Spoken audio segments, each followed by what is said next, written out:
wanted to welcome everyone to this really special event. This event has a little bit of a personal meaning to me, a bar, lots of friends, people hanging out, and that's actually how I met my wife. One night, hanging out at a bar in New York City. And I thought at first, I was walking over here, I'm like, what a great story that is. I met my wife at a bar. And then I realized, in thinking about it, that there was probably no other place that I was going to meet my wife at that time in my life, because I wasn't spending much time at the library, and I wasn't spending much time at the gym. And so I met my wife hanging out one night at a bar. And I think that this is one of the special things about Van Allen and why I support it. It's to create events like this and to create dialogues and conversations about the regular things that happen in an urban environment, the regular things that happen in a city. And so I'm extremely excited for tonight's storytellers. Before I introduce the host of tonight, I wanted to tell you a little bit about some upcoming programs in this series. So on Thursday, Van Allen will host On the Street. That's at the Van Allen Institute in Manhattan. It's an exploration into streetscapes of the future. And on Saturday, Van Allen will explore the past, present, and future of play with 2 tours of Central Park play spaces. And then the final event in this series is a talk at the Van Allen, also on Saturday evening. So please grab a poster if you haven't already. Please join Van Allen if you haven't already. You'll get access to events like this and other special social events, design trivia night, and other amazing things that this institute does for New York City. So, on to the event. I want to introduce the host, Adam Wade. Adam Wade, we were backstage bonding over the Red Sox, so yeah, all right. Adam will take this up with all of you. Adam is originally from New Hampshire, and he's actually a record-holding 18-time, I think actually 20, I read, 20-time winner of the Moth StorySLAM. He teaches about storytelling. He's been featured in the New York Times, The Village Voice, and he's made appearances on Tough Crowd with Colin Quinn and Late Night with Conan O'Brien, and I'm going to hand it over to Adam. Thank you.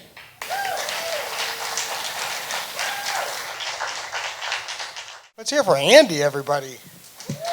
He did a great job. All right, coming out now, the storytellers.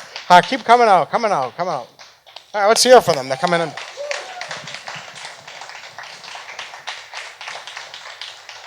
It's really, wow, it's a clappy crowd, which is good. We want claps. Thank you. Once again, from me, it's a pleasure to be here with Van Allen. This is my 3rd event with them, and they're just wonderful people. I'm just really thank you very much from my heart. Tonight, the theme is where everybody knows your name, stories of wanting to belong. My life, I've always wanted to belong. And just to make my day go. For me, I work in Midtown, and every day I go into work, and not too many people are as excited as you guys were to see me. So I typically go to a coffee shop that's a corporate big coffee shop just to get a coffee, and I've been going there for like 4 years now, so I've kind of become a regular there, and I like to walk in, and when I go in there, this is the only time of the day. I want this the first time, thing to happen to me. Everybody gets excited to see me, and there's Richard, who's the manager there, so he'll see me, and I always our rapport is usually I say, place looks clean. You could eat off the floors. They have one of these type of coffee places in Hoboken where I live, and it's a mess, but this place. And he gets he thank you, Adam, thank you. And there's Mark in the back. He kind of does all the desserts or the breakfast treats and microwaving them and getting them ready. And we always talk basketball back and forth. What do you think about LeBron? Hey, back and forth. And it's nice. And it's just like these type of conversations. I don't have a lot of besides the security guards at work. I don't have a lot of conversations at work. And then there's my favorite of all. And please don't tell Richard or Mark this, but my favorite of all is Lucy. Lucy gets my coffee. So I'm kind of cheap, I'm not going to lie. If I'm going to pay $2 for a tall coffee or a small coffee, that's a hint of where I'm going. Like, you got to give me something else. You got to give me something else. So I always order a venti, ice water. Because if I have two things, if I walk into work with two things and I pay $2, and I like a lot of ice, so I can have I like cold water. I have the ice for at least half the day. So I feel like I'm not beating the system, but I'm hitting it and I'm doing it. So I feel good. So they know when I walk in. The guy that talks to them and says the place looks nice, the basketball, and I wink and I always tell Lucy she's doing a great job, not to work so hard, pace yourself. So it's nice. So there's a line. Am I a VIP? Maybe I am. All right, but I don't let it go to my head. I wait in line with everybody else. Okay, I wait in line. I'm fine. But the good thing is, like, I'll make eye contact. There's a long line. We work right near Pfizer. There's a lot of people there for boners and to get coffee. So there's a long line. They do other products too, I guess. I don't know. So there's like a long line, but like I'll make eye contact with Lucy. Lucy will smile, and she starts making my drinks. So by the time I get up there, at least my ice water and my coffee's ready. Like I said, I'm pretty good. I get the $2.10 right there. We're ready to go. I take it. Transaction complete. He's gone. And I have a good day. Don't work too hard. Beautiful. So like a year ago, I go in, and it's really, really crowded, and I'm behind this large woman, a very tall woman with a mink coat and a lot of perfume. And I'm asthmatic. I have trouble breathing, so it was difficult because it was all in my face, her perfume. So we finally get, like, she's starting to place her order, and Lucy puts my drinks down, and she's like, "Those aren't my drinks. Whose drinks are those?" And Lucy goes, and she looks like a deer in the headlights. She's like, "The person behind you." And so this tall woman just starts yelling at Lucy, "What are you doing? I'm here. You wait on me first, not the person behind. What do you think you're doing? Do you understand? You get my coffee now." And that look that Lucy now has on her face, and she's trembling. I know that look because that's me most of the day.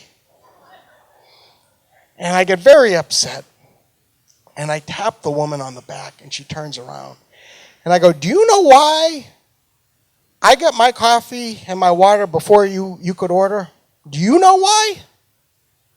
Because I treat them like humans. That's why. Now, do you understand? Do you understand?" And I took my coffee, I put my money down gently, and then I walked out, and I stormed out. And I felt good. And then I had a major panic attack, and I had to take a Xanax. And the reason why I had a panic attack was like, I'm gonna get my friend Lucy fired. So I Googled coffee place, 42nd. I call her up.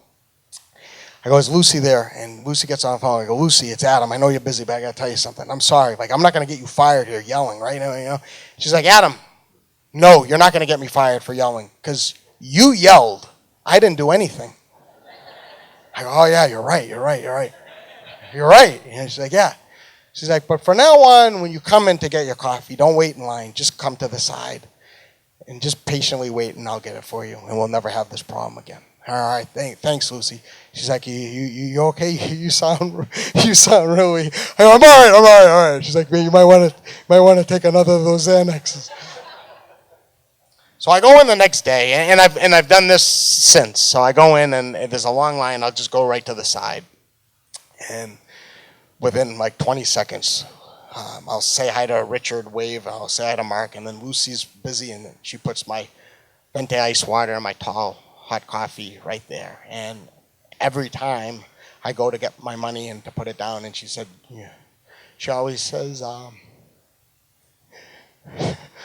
"Your money's no good here."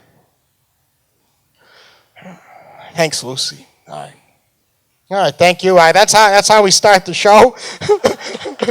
Adam Wade, getting free coffees, sticking it to Starbucks. Oh, I'm sorry. If this is on recording, I use the real names. I don't want them getting fired. It wasn't Starbucks. It was another place that they have tall coffees. All right, so you're going to hear 4 stories tonight, and our 4 storytellers are just awesome people. You're really going to love them because I love them, and I know you will.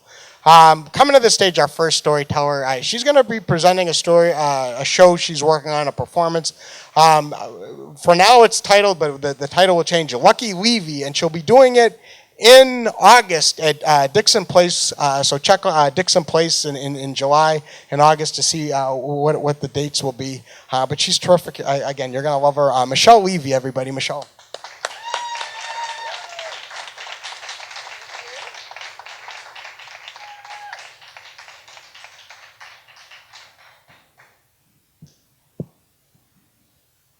So, it's the summer. It's June of. I'm going to take this. It's June of 1994, and I've ventured to the East Village with some of my high school friends. Back then, my family still referred to it as Alphabet City, and my mom said, "Don't be there after dark." I had come from the suburbs of Long Island, and we were on our way to a witchcraft store. It was called Enchantments. It's still there, actually. I had heard it was run by real witches, and I had a goal, a love spell on a boy. My friend Ruthie was the one who led the expedition. She was our resident occult specialist, and she had been to Enchantments before, and she said, "You have to get a spell candle decorated by the real witches," of course. So that was my plan, and I was going to bring it back to Ruthie's room and burn it there. First of all, because I wasn't allowed to burn candles in my own room, and secondly, because Ruthie's room just was the perfect place to cast a spell. It had this unbelievable energy. I grew up in Great Neck, which is on the border of New York City. Yeah! And just so close to all the culture, and yet so far away. The dominant value system, I like to say, was brands and tans. What brand is your shirt, and what island did you get that tan? Oh, it's fake. I knew it. So being, a sensitive, creative kid growing up, it was somewhat alienating, and I spent a lot of time looking for a place where it was cool to be different and where there were people who wanted something more out of life. And when I was 16, that place became Ruthie's bedroom, oddly enough. Ruthie, she was unusual. And the only simplest way to say it is she chose me. She had this energy, this pure lightness combined with this undercurrent of darkness. And she was extremely intuitive and mystical, and I saw myself in that same way. So I was instantly drawn to her, and we became fast friends, and she had that experience a lot. Her parents were quite strict in one sense that they wouldn't let Ruthie go out to parties. But Ruthie was a bit unruly, so they made some sort of deal with her that as long as she was under their roof, they would turn a blind eye to whatever happened. So since Ruthie was pretty quirky and wild and willing to talk to anyone and pretty much do anything, her room became the hangout for a motley group of restless teenagers looking for something different, maybe something a little bit off color, something with soul. And I have to say, it was like, it was like another dimension in her bedroom, where everything could coexist. Upper middle class with lower middle class, mainstream with alternative, burnouts and nerds, and there are two high schools, North and South. They were rivals, but there was no rivalry in Ruthie's room. Everyone was just a kid hanging out, doing what high school kids do, coming of age in Ruthie's room. And cars would actually drive past at night and slow down to see who was hanging out there if the lights were on. And when there wasn't a major social engagement taking place in her room, the core crew was always there. This group of pretty rad, intense females, including me. And we would just spend all of our time there, hanging out, listening to music, dancing. Ruthie's favorites were Jane's Addiction and the Smiths. We would just stay up all night, pouring our hearts out, confessing our secrets, laughing, crying, figuring out the meaning of life, fighting. We were teenage girls, and there was very little boundary between us and Ruthie. She had this way of looking at you and seeing you as if she could see your true self, and it was really intoxicating. I was very shy, and she really helped me out. If there was someone I was interested in getting to know, she would just, call them up and ask them to come hang out, and they would just become part of Ruthie's room. So this happened with the boy, the boy that I want to, cast a love spell on. It was like he fell from the sky. He was like nobody in Great Neck. He had this style and this mystery. I just remember looking at him, on the lawn at school thinking, he marches to the beat of his own drum. I want him to march to the beat of my drum. So now he was hanging out with us, but I couldn't get a read on him, and I was so obsessed, but so shy. So the only answer was witchcraft, right? So here we are, okay, back to the beginning of the story, enchantments. We enter the store. There's a man and a woman and a big, fat, slow cat. They're all quite sullen. I'm pretty sure these people are witches. And they instantly respond to Ruthie as if she's one of them. Now, she'd been there before, but it was clear that they were on the same level and that I was not. I was completely insignificant, and I felt like an imposter. I just wasn't witchy enough. But I had a love spell to cast, so I said, excuse me, miss, I would like a spell candle for love.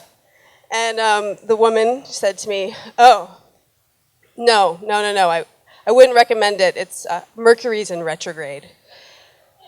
And Ruthie was standing next to me, and we kind of shrugged to each other. I said, what is that? She said, it means that all of communication is awry. You can't count on anything. Technology is going to fail. This is the worst time to cast a spell involving another person. But I had come here from so far, and it was the end of school. We had just graduated. I only had the summer left. I had to see if this was going to work. I had to do it now, so I was just like, I don't care. She said, fine. She made me my candle. I got my candle, and then it was Ruthie's turn. And I'll never forget, she ordered a candle for healing, and it was yellow and gold. And I remember being very struck by that at the moment, feeling a little more trivial about my choice, and realizing that she did always seem, a little under the weather. So it made me concerned.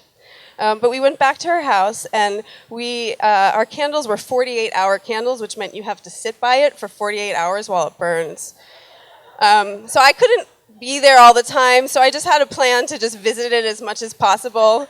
And I wish I could remember the details of what took place during the burning of the candle, but I do remember that I started thinking that the spell was working, because the boy showed up and visited me at work, which that was unusual. And then we somehow ended up going on a day trip together. And then, I remember that I had a whole list of evidence that I would list off on my fingers of why the spell was working. But, nothing ever happened romantically, which I then at the time said, well, it's because Mercury's in retrograde, and I wasn't by the candle all 48 hours. But, now looking back on it, I can see pretty clearly that he was just not right for me. I was completely insecure the whole time I was hanging out with him. And I wish I could go back to the person I was and with that wisdom, but, there's no going back. Everything changes after high school. We all change. There really is no going back, even if I wanted to have a Ruthie's Room reunion, because the fact of the matter is, a few years ago, Ruthie died a very tragic and sudden death. And when I heard the news, it had been a few years since we had even spoken. So I went back to my hometown for the funeral, and I had the experience of going to the funeral of someone who I had once been so close to that I barely knew where I ended and she began. And I felt like a complete imposter, because over the years, I had separated myself from her, because I needed to. But that didn't make it any easier. It totally, totally sucked. But from that moment, it all came back to me. The lifetime spent in Ruthie's room, as if it was happening right now, as if the door to this other dimension just opened up, and it's always happening.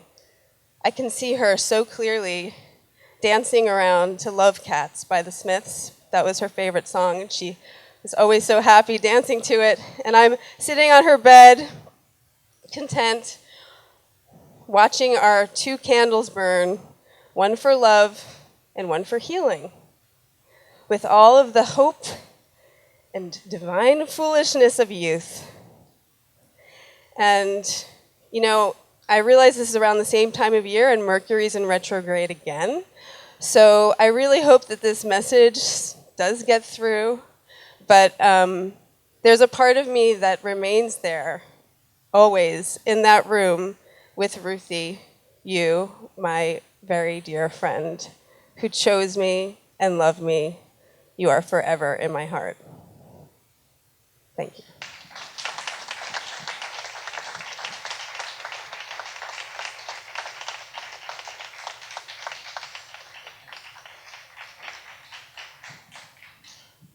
One more time for Michelle, everybody.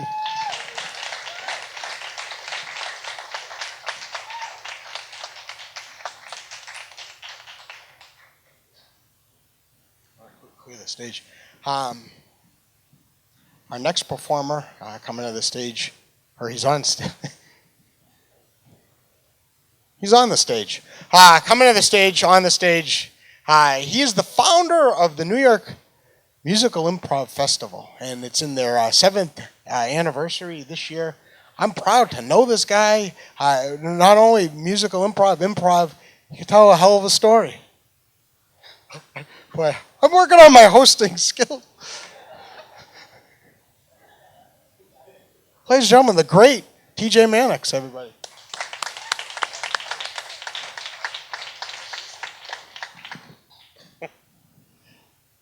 So the men in the photos were wearing Confederate uniforms, and the women in the photos were wearing hoop skirts, and they were riding roller coasters, and I knew that I wanted to be them. My big brother Danny, who was 4 years older, had just come back from his first year at college, and the pictures were of him and his new friends from college because he had joined a Southern fraternity. And they were dressed up because it was Old South Week. And they dressed up in those costumes and they went to amusement parks. And while I may not yet understand the subtle racism behind it, I knew that that was what I wanted to do when I was his age. So fast forward 4 years and I'm at the University of Miami, Florida, and I decided to try and find a fraternity, to find one that I liked. And I found a lot I didn't. There were a lot of jerks. But I found one where everybody just seemed really cool and down to earth and friendly and treated women well. And I liked the group. And so, as I did with everything, I dove in head first. I wanted to be the best at it, whatever it was. So I knew the history, founded in 1845 at Yale University. I knew the alphabet, alpha, beta, gamma, delta, epsilon, zeta, eta, theta, iota, kappa, lambda, mu, nu, xi, omicron, pi, rho, sigma, tau, epsilon, phi, chi, psi, omega. Why that's still in my head 25 years later. And we had a great time. We hung out together. There were meetings, there were competitions, we did fundraisers, and there were formals, which was my first problem because I was cripplingly shy around women. And I had dated 2 girls in high school, Robin and Rabina. And they had both asked me out. Rabina asked me out with a folded up note that she sent me in class, and I wrote yes. Robin, we were driving home from a birthday party, and her parents were driving us, and she grabbed my hand, and she started spelling into my hand, "Are we going out?" So I said yes. And in my first year at school, when I was a pledge of this fraternity, Sheila asked me out. And Sheila was really smart and funny and sweet and very innocent and very Catholic and very much a virgin, everything that my mother would want me to bring home. In fact, she reminded me of my mom a lot in retrospect, until the day she showed up at my dorm room and she had a makeover. And she was wearing a trench coat with lingerie underneath it, and she had a margarita glass filled with chocolate-covered strawberries, and she said, "I know you have no classes tomorrow morning. Tonight, you're mine." So we made out on the beanbag, which is what you do.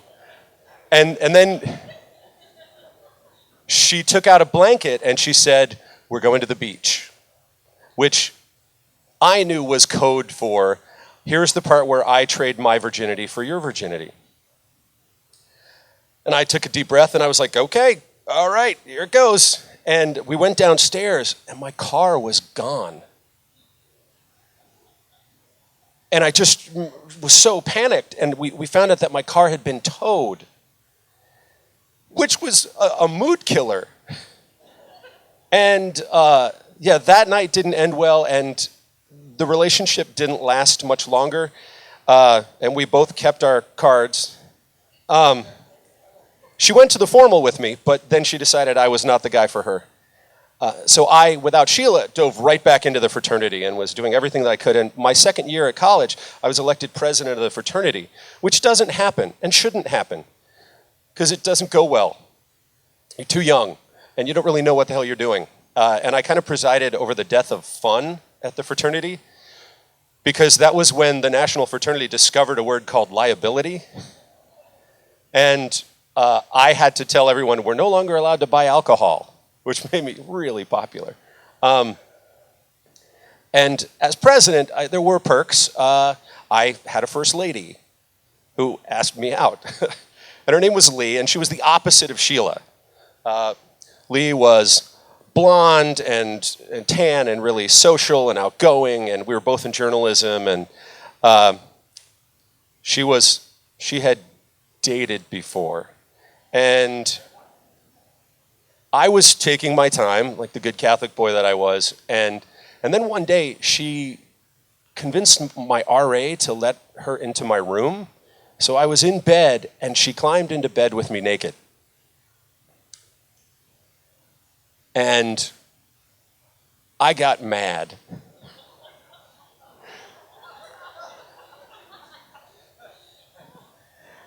And I sent her home. So when you're a 19-year-old American male and you kick a naked woman out of your bed, it's time to reevaluate some things in your life. So what I realized was that I was tired of sitting around waiting for women to ask me out. And so it was time for me to sit around and wait for men to ask me out. So the only thing is, this is 1988, there's no booklet explaining how to be a closeted fraternity president. So some people might say, what's the big deal? Just come out, who cares? One, I don't think they used the word come out yet because it was 1988. Two, there was no internet, there were no cell phones, there was no Ellen, Will and Grace, Michael Sam. The only role models I knew of were Paul Lynde and Jim J. Bullock, who were both center squares on Hollywood Squares, who were really flaming and not anyone I really saw myself in. So I didn't tell anyone. I just kept it to myself, which is really healthy. And eventually I started to get pissed at the guys in the fraternity. I missed the camaraderie and the friendship and being able to talk about who we were dating and what was going on. So I started lying and making things up, saying that I was still dating these girls. And then it really got to me. It was a rough time, and I finally I said, you know what? I deserve a social life. I deserve to be happy.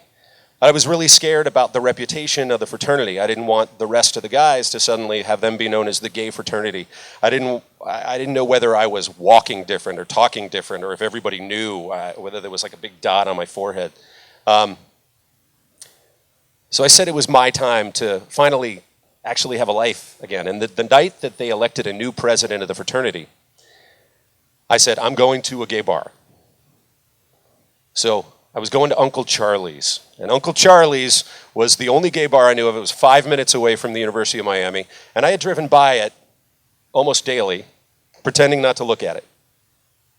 And I knew that's where I was going to go that night, because I was no longer had the responsibility of being president. So I drove straight there, and then I drove around the block like 8 times, and I kept coming up with excuses not to go in. Well, there's too many cars. It's too light out. There's too many lights in the parking lot. Someone's going to see me. It was in a really great neighborhood, surrounded by used car lots and underneath the metro rail tracks.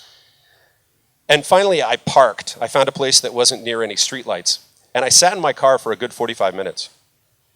Because every time a car went by, I would lie down on the front seat so that no one would see me. Again, very different time, young people. And then I finally started walking up the block to go in there, and I had to make it across the parking lot. And I remember going really fast, kind of crab walking sideways with my hand covering my face, because I knew everyone I knew was going to drive through that part of town right then. And I get to the front door, and the guy has a big smile. He's like, come on in, doesn't check my ID. I go right in, and I hate to use such a stereotypical symbol here, but it was like the Wizard of Oz, like going from black and white into color.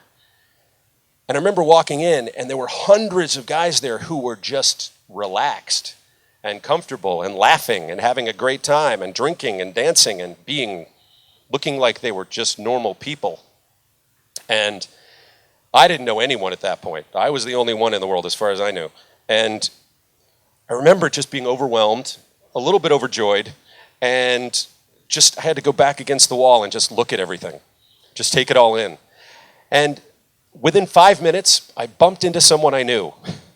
And I turned a corner and I looked, and there sitting at a table was my big brother from the fraternity, who was president before me, who was sitting there with the dean of students. And I remember in my head going, I'm going out the door right now. And I turned I'm going to go, and I'm going to run back to my car, and I'm going to, but my body didn't do that. My body walked over to the table. And they saw me, and my big brother went, hi, and the dean of students ducked under the table. And I just remember reaching out and knocking on the table. And he kind of poked his head up, and he was just red-faced, and I said, I'm here too. So I think we're all born into a lot of clubs. You know, I was born Catholic, I was born Irish, I'm tall, I've got freckles, there are certain things you're born into, and then there are some clubs that keep your membership card tucked away behind the desk until you're brave enough to come pick up your own card. Thank you.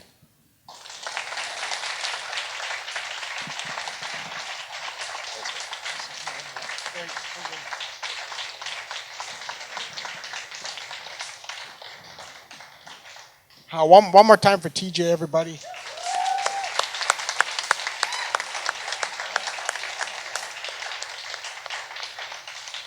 So I'm from New Hampshire, as Andy said, and I went to Keene State College in Keene, New Hampshire. It's a small school. Thank you. Yeah, it's like about 2,000 students, and I didn't kiss a girl in my 4 years. I wanted to. I did not kiss a girl on a beanbag. That's something I would have liked to do. I would have loved to have a woman show up with a trench coat. Did she have naked? And I'm a big fan of chocolate-covered strawberries. FYI. And no one ever asked my RA to sneak into my room and get naked and jump in bed with me. But my roommate got drunk one night and he just jumped in, but it wasn't naked. He just thought it was his bed. So there. All right, coming up next. It's going to start becoming therapy for me. I'll be charging copay at the door. No, you'll be charging me copay, yes. Okay. Just wanted to throw it out there. Maybe I could make some money. Coming to the stage now, I love this guy. I've known him a long time. He's a Giants fan, football Giants. I'm a Patriot fan. He's always kind enough to text me in the fourth quarter of a Super Bowl when my team has just lost. Thank you, Tommy. He's awesome. He's got a great blog, like a super blog. Adam Wade approved. Zaggett's 4 stars, Wade. It's Stoop to Nuts, Yorkville. The great, from Yorkville, coming to the stage, on the stage. Tom Pryor, everybody. Tommy.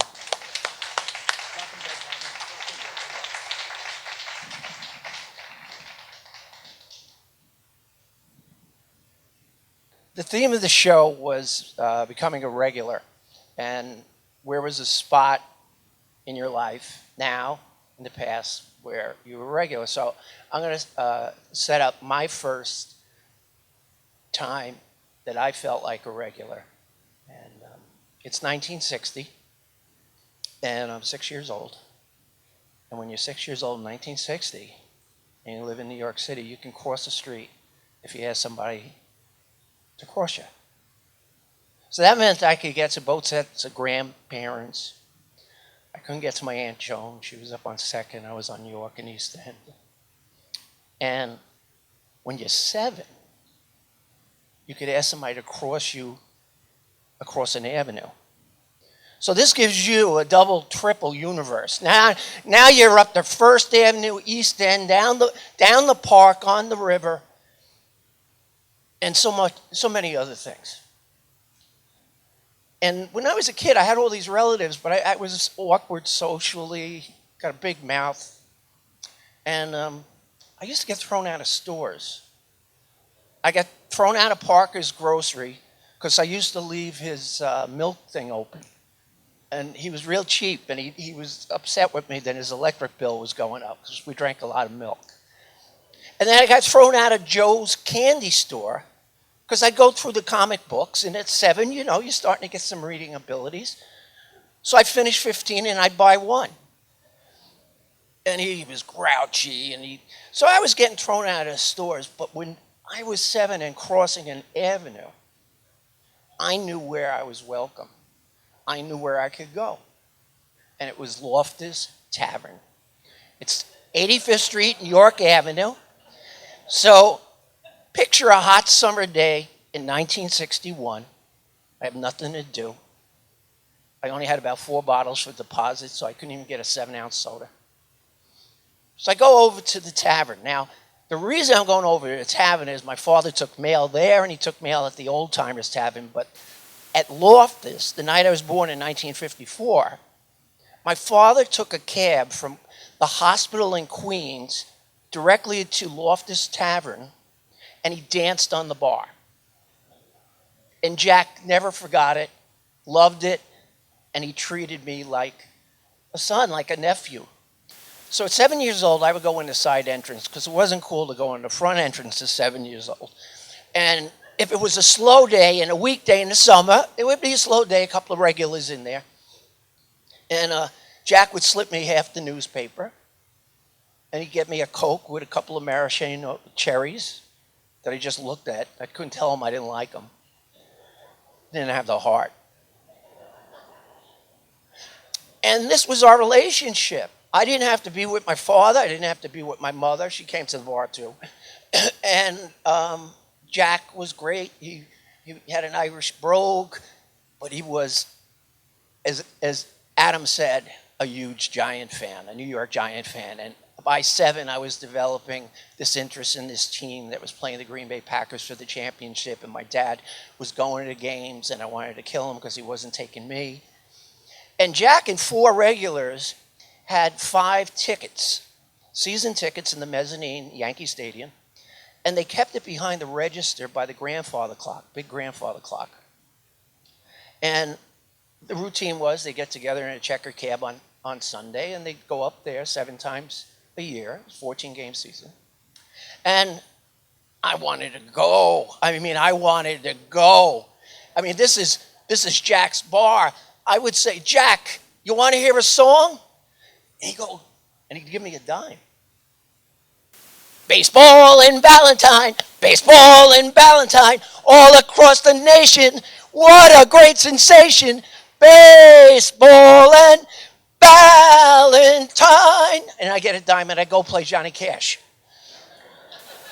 I love Walk the Line. There was a Wurlitzer jukebox. I would lay my stomach across it. Boom, boom, boom. And I loved it. I loved it. Vibrating chair in verse. So we had this relationship, and he had the tickets, and I begged my father to go to the game, and I wasn't getting to the game. And then in 13, when I was in 1967, my father told me the trick, how he would sometimes go to the game. He would go down to the bar early on Sunday, and inevitably, most of the time, one of those guys would have a hangover, and my dad would get the ticket and go. And when I was 13, he was willing to let me go on a subway alone, which I was doing since I was 8, without his knowledge. And I started going to Giant games. I started sitting with Jack, and I started sitting with the regulars. And this went on through 1973, the beginning, when the Yankee Stadium, the original one, closed. So I grew up with Jack. He went to my baptism, communion, confirmation, marriage. Came to my parents, my mom's wake. And I just had so much investment in this place and loved it so much. When I was 18, we watched the Super Bowl with 100 people, one 19-inch TV. Just got a new color TV. One TV, 19-inch. And now, Jack died a couple of years ago. It was actually on an NPR. They picked up a little story on Jack. And it's called Bailey's Corner. And the young guy that owns it, the grandfather clock's still there, the old register's still there, the bar that my father danced on is still there, and he polishes it carefully once a week. His name's Sean. And if Sean's bartending and it's a slow day, he lets me come around the bar, and I look behind the register to see if the tickets are there. Thank you.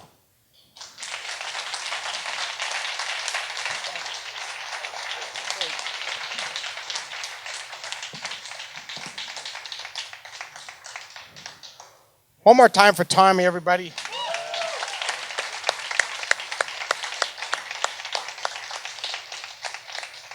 So I just got to let you know, it's going to sound like a plug, but I don't mean it that way. I've been teaching at the Magnet Theater Storytown for the last 5.5 years, and like so many, they just put it on their website and stuff like that, but I've been able to meet so many really nice people teaching these classes, and all 4 of them have taken my classes, and it's nice, and I appreciate it and stuff like that, but to see how much they've grown and worked on their stories themselves, I mean, I can only do so much, and not to put pressure on our last storyteller, but it's just, it's like amazing to see how hard work and just being yourself and telling your story from the heart, how much it does, and to connect to an audience. So I'm just really proud of these people.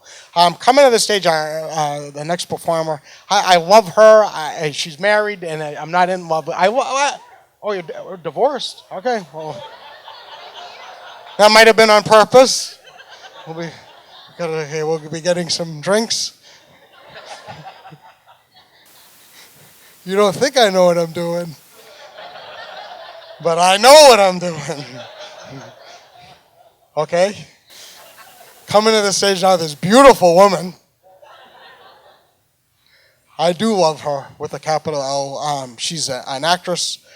She's a writer. She's just like a Renaissance woman. Kathleen Spellman, everybody. Kathleen.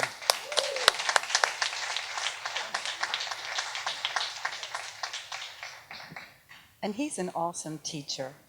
He's a fantastic artist. It takes it's terrifying to like really give yourself over to this art form, but it's so much fun.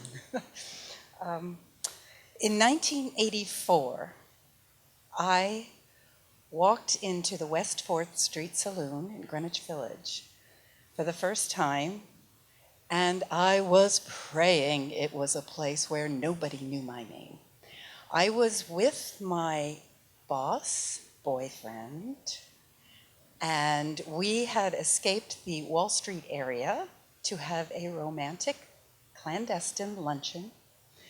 And we sat in a corner near the fireplace. It was winter, it was cold, and we ate and drank and cuddled, and I was in love. And it was just fantastic. It was really great.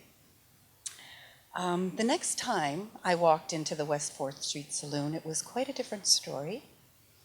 It was 3 years later, 1987, and I was living in the village at this time on Christopher Street over by Bleecker. And I was unemployed. My 7-year international business career where I was on the fast track, I gave it up for love. The love didn't work. I was heartbroken, I was devastated, I was depressed, I was embarrassed. I had to get a job to save my apartment, and I was just going to wait tables because I knew how to do that. That's how I went through college. Loser. So I walked in the neighborhood, and I'm like, well, where can I go? And there it was, walking down West 4th towards 6th Avenue.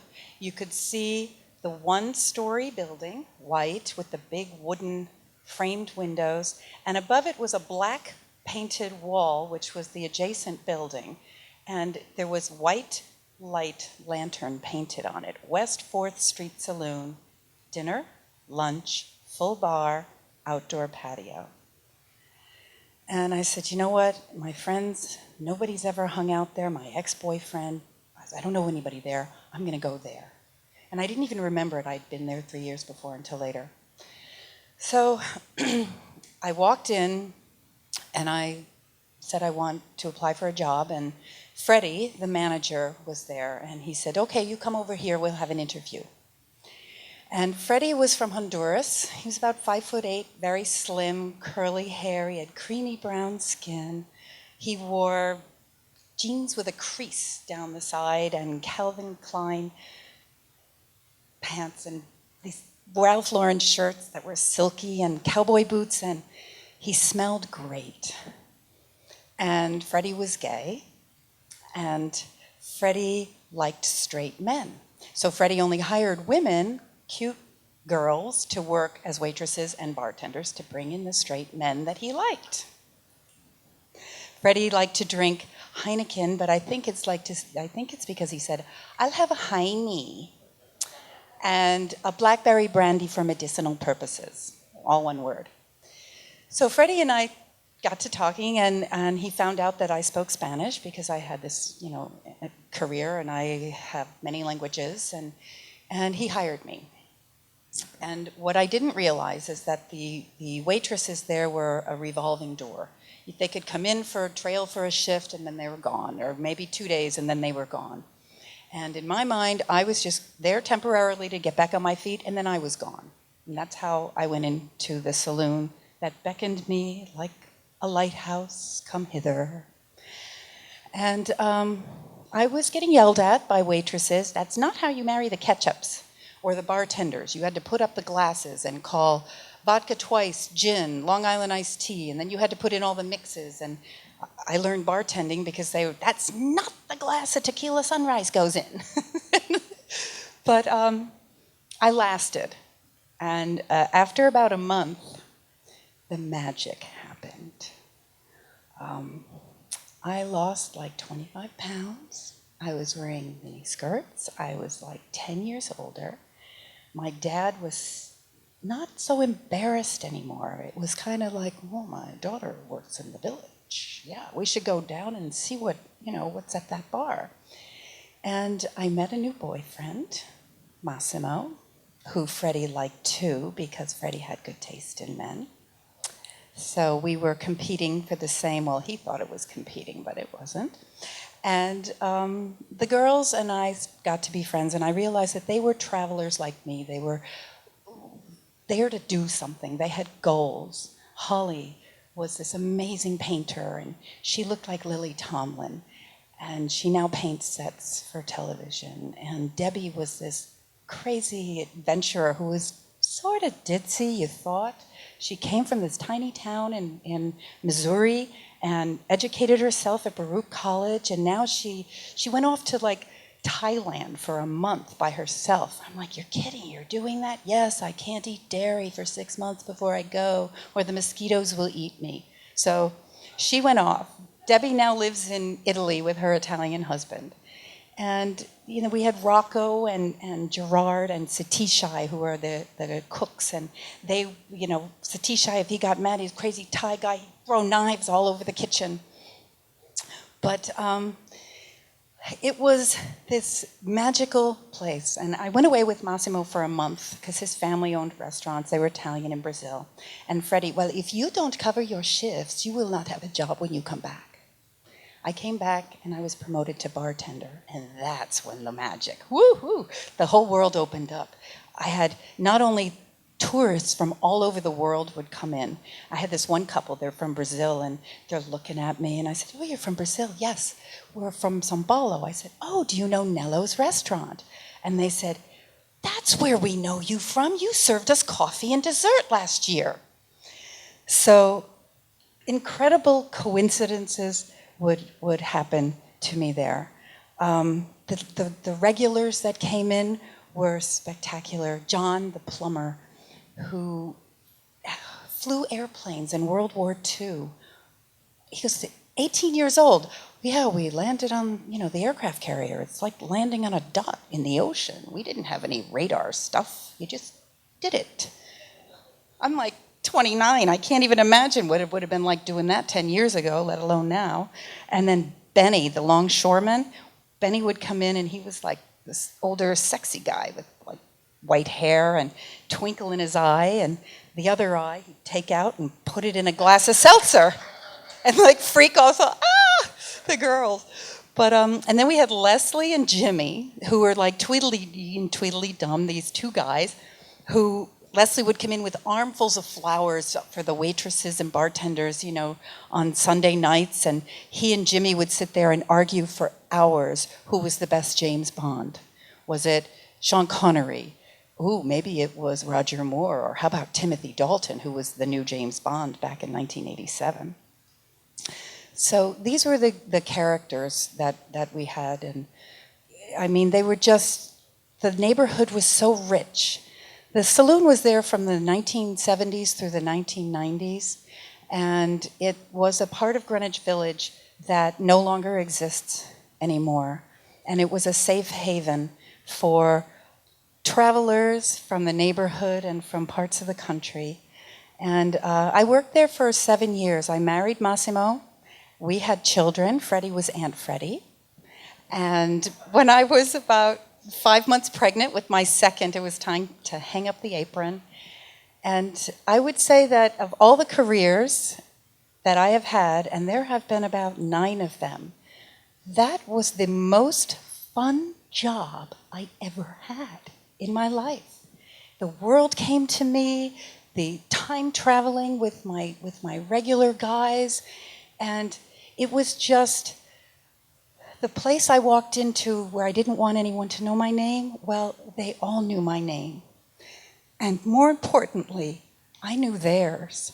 And hopefully now, so do you. Thank you very much.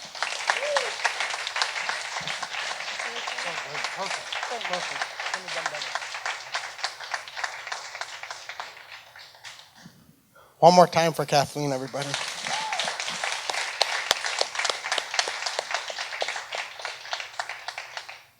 So I said before, I live in Hoboken, New Jersey, Hoboken. I know, that's the, that's the usual response. So 5 years ago, I had one of my lowest points I had in my years in New York. I was laying on my bed in my basement apartment, and my cell phone kept vibrating, and there were texts from the local bar, and the local bar was my place, and they were all asking me to come to the bar, and I just couldn't. I was like in a funk. And what had happened was I was working as a production assistant at MTV, and I was a good production assistant. I would get a lot of people coffees. I would get their orders correct and stuff. And like the boss, my boss, she was a very nice lady, and there was a strict budget, so we could only get small coffees. But I'd always make a mistake and get her a large, and she liked that. I got class brown noser in high school too, so you know. So I was good, And she's like, you're such a good guy. I'm like, well, thank you. You look very nice today. All right. I would. And I meant it. Okay. So she said, I have like a friend that's single now. She's like a lawyer. She's beautiful. Like, would you be interested in going on a blind date? I'm like, yeah, absolutely. Yeah. She's like, well, here's the key. Like, just don't tell her exactly what you do here, and just dress really nice and take her to a nice place.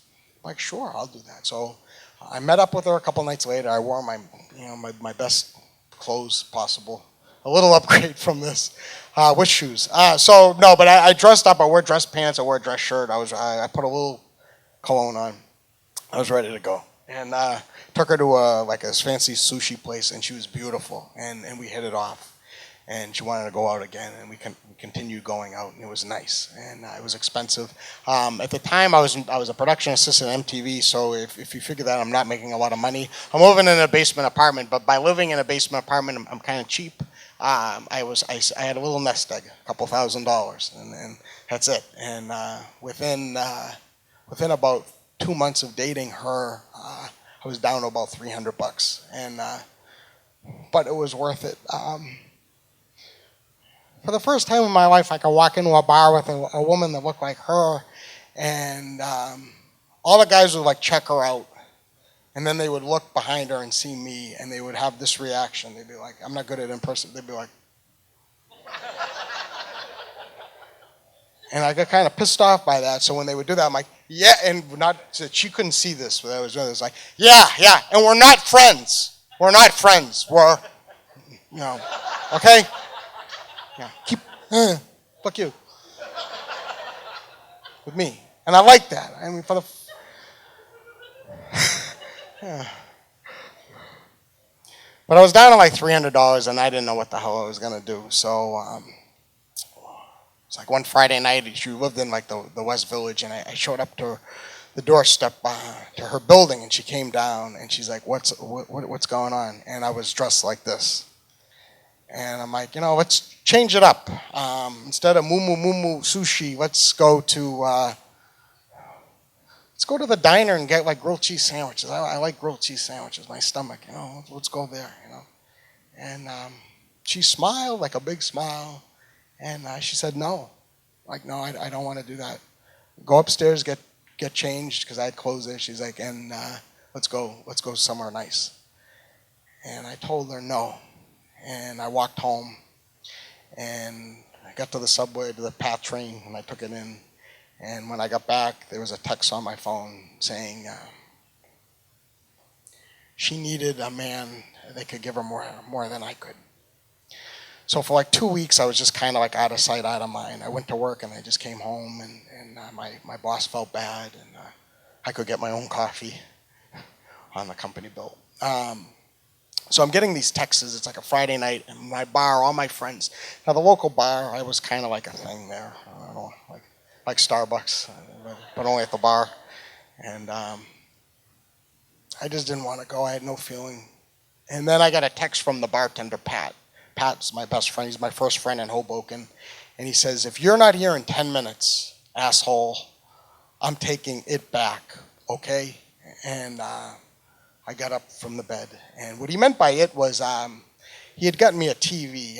On Sunday nights, he used to come over and watch TV. I would watch like Sunday Night Football and stuff, and my TV had fallen, and I bumped into it. It was on like cardboard. I put it back up, and the audio didn't work, but I'm like MacGyver, and I hooked it up to my guitar speaker. So I could hear it fine. It was like, blah, blah, blah, blah, but I could understand it. I had closed captioning, so it's fine. Like, I don't need it. But when he came over, he was like half in the bag. He's drunk. He's like, what the fuck is this? It's like the peanuts. Wah, wah, wah, wah, wah. And he left. I'm like, Pat, don't leave. And he left. And so like in the morning, I'm getting ready for work the next morning, and I got a text. He's like, and I don't, and then he calls, and I'm like, Pat, I don't have time for you. I gotta get to work. He's like, shut up and open the door. And I open the door, and this is like Monday morning, and he's got like a box with a brand new TV. And I'm like, what is it? He's like, yeah. He goes, one of my friends found it off a truck. Come on. And we set it up, and we put the old TV outside, and I'm like, should I put a sign? He's like, no, let just some asshole take it. So that's the kind of friends I had. So I didn't want to lose my TV. He's a man of his word, so I put on my little windbreaker, and I walked over to the bar. And when I walked into the bar, all of them are like 5 or 6 years older than me. I walk in, and they did what they would normally do. They started yelling like, Wade, Wade, Wade, and they're like, like a way of talking, like, yeah.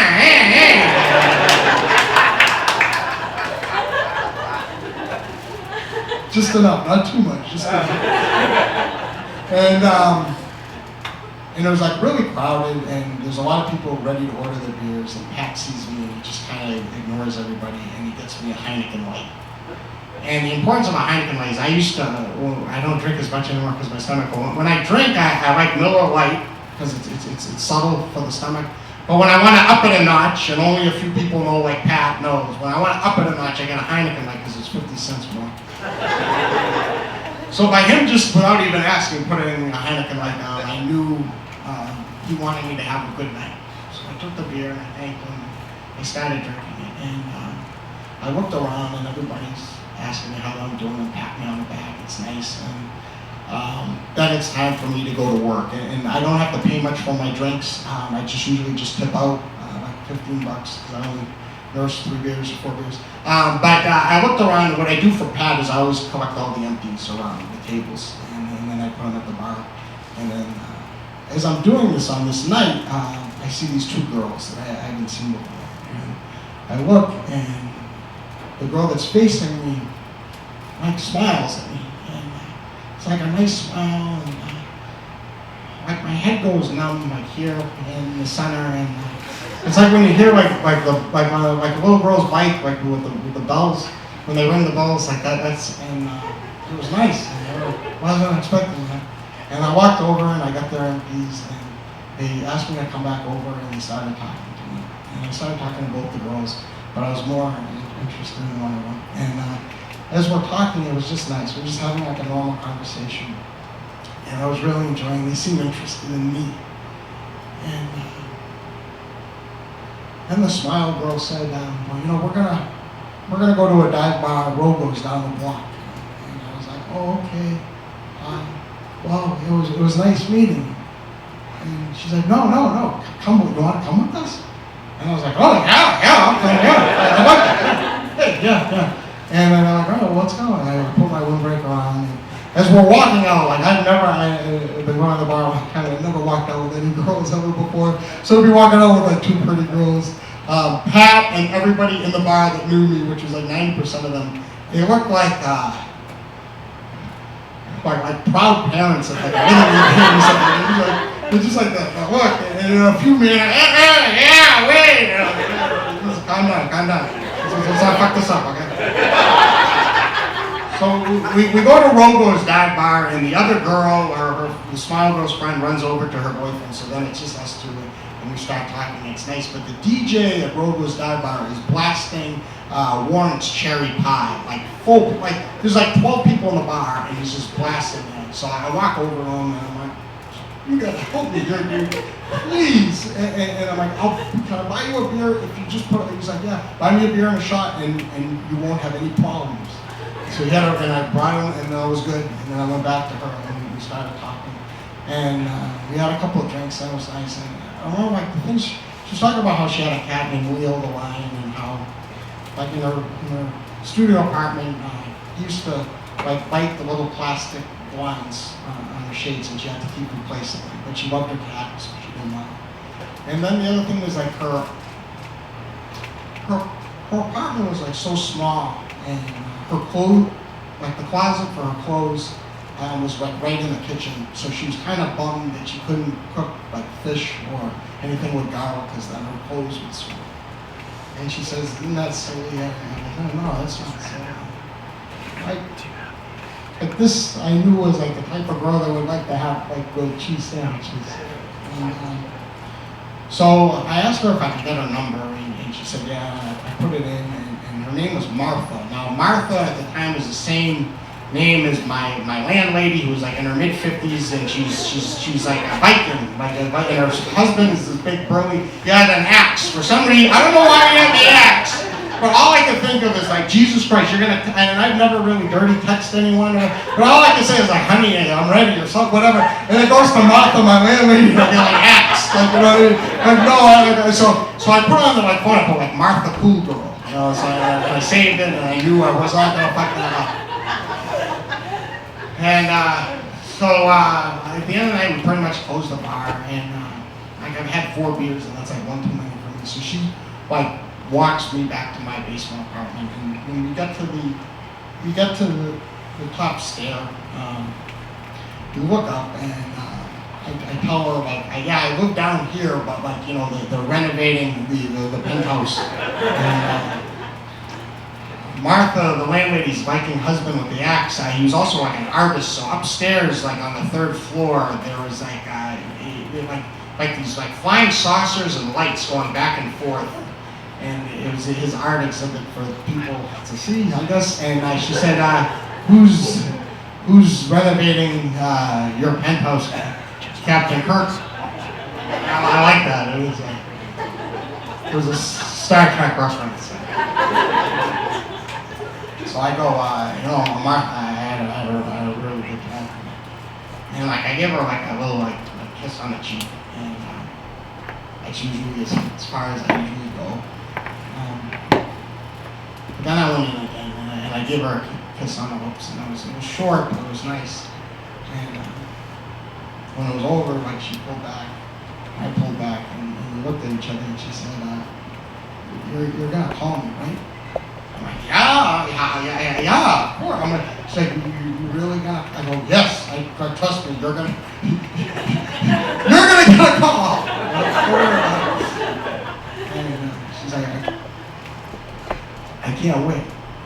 And she walked, and it was like misting out, and it was like nice. And I went back into my basement apartment, and I felt good. And the first time in like my adult life, I felt like I had hope. All right, thank you.